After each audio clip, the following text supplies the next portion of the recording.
Hi, I'm Damilola Oluwatoyinbo, the King Raiser, and today I want to unwrap something that you might find very interesting and transformational, and that is addressing this issue: why many religious people are poor. Have you noticed that in many parts of the world, and I've lived in a few places, you realize that some of the poorest people are some of the most religious, and vice versa. Some of the most religious people are some of the poorest people. So they pray, they're seemingly pious, they chant and sing and all, but sometimes to pay their bills becomes a burden. It's difficult for some of those people I'm speaking about to even afford 3 square meals. Now, I'm not saying this to be disrespectful or from a premise of arrogance or insensitivity, but it's a burden on my heart. And I'll tell you what, is it because God is not good or God is not real or that God does not exist? That's not so. I'll tell you that it's largely because these religious people relegate their own responsibilities to the realm of spirituality, and they do not take responsibility for their well-being and for the productivity in their lives. They do not understand how the systems of wealth happens and how it works, I should say.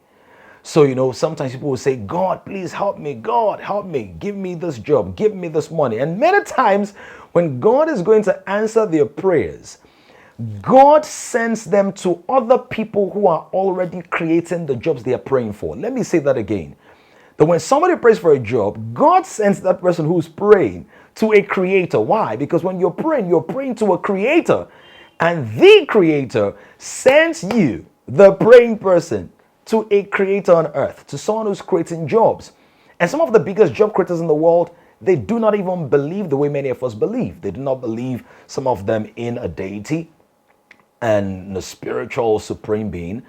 What do? They engage the systems of the earth, principles, patterns, templates that have been proven to deliver to anybody who engages them. Now, I'm not saying you don't need God in your life. I'm not saying that prayer is not important, but I'm saying to you that the major return for prayer is not money. The major reward for prayer is not money. It's revelation. Prayer was not given primarily as a tool for acquisition. It was given to us as a gift for communion, for us to engage the mind, the heart, the passion, the intelligence of God, so that we can create on earth the way He creates in heaven. So let me give you an example. I have like many of you have a device, right? And you have all those beautiful apps, right? That can do amazing things, edit videos, that can maybe doodle animation, create this, that, and the other. But you need a code to be able to unlock that device.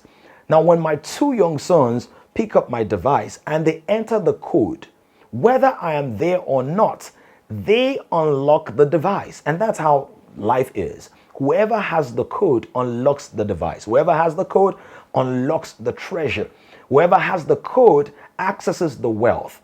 So the codes that create wealth in the hands of a heathen or an atheist will also work in the hands of a spiritual religious person. Question is, do you have the codes?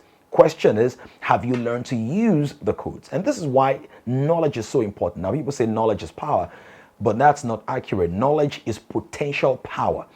But it is when you apply the right knowledge at the right time that you get the right results. And that's why global greatness exists. It's a growth community where, regardless of your religion, your persuasion, your biases, your background, your experiences or lack thereof, you can connect with other intelligent minds, brilliant people who are passionate about purpose, about progress, about products, about productivity.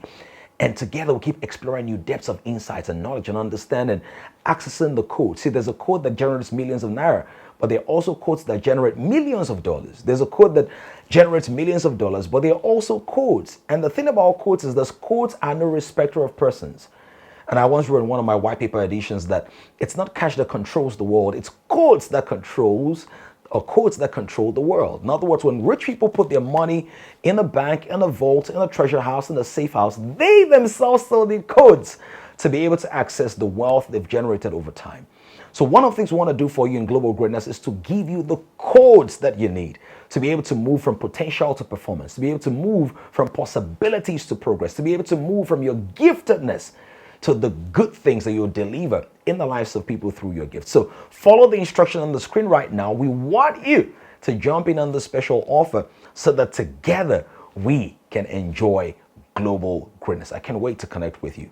Act now, because the codes are waiting for you to discover them.